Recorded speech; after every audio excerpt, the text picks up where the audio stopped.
धरती पर उस समय एक अद्भुत शांति थी। वातावरण में गहरी गंभीरता थी।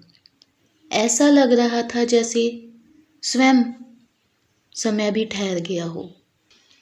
उसी क्षण एक तेजस्वी ब्राह्मण वहां आए, सफेद वस्त्र पहने, शांत मुख और गहन दृष्टि। ये कोई साधारण ब्राह्मण नहीं थे। ब्राह्मण रूप में स्वयं प्रभु थे, जो गयासुर की परीक्षा लेने आए थे। गयासुर, हे महात्मा गयासुर, मैं एक महान यज्ञ कर रहा हूँ।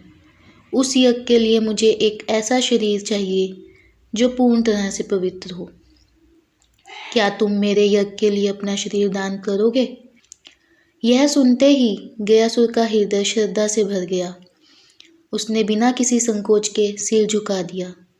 उसकी आंखों में न भय था न कोई प्रश्न था, तो सिर्फ एक समर्पण।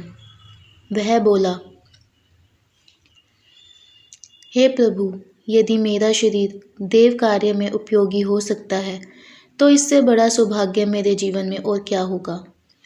इतना कहकर गयासुर धरती पर लेट गया। लेकिन जैसे ही यज्ञ प्रारंभ हुआ, गयासुर का विशाल शरीर हल्का हल्का हिलने लगा।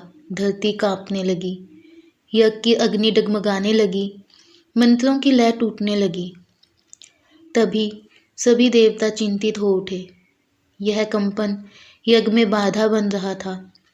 भगवान विष्णु उसी क्षण प्रकट हुए। उसी क्षण आकाश से दिव्य प्रकाश फैल गया।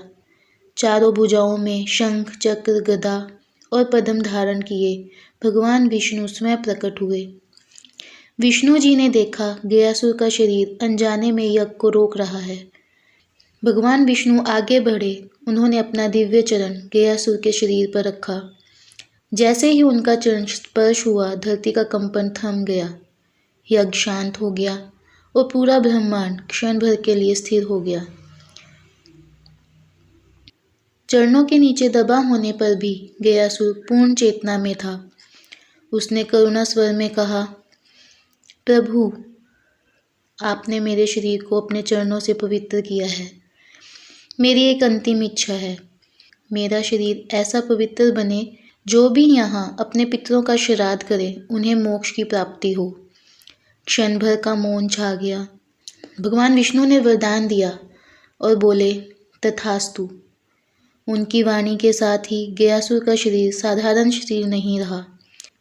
गयासुर का शरीर धरती बन गया, एक पवित्र भूमि बन गई। जहाँ उसका सिर था वहीं गया धाम बन गया और अब वही स्थान गया धाम से प्रसिद्ध हो गया।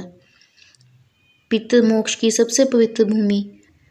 आज भी लाखों लोग यहाँ आते हैं और अपने पितरों की आत्मा की शांति के लिए श्रद्धा से पिंडदान करते हैं।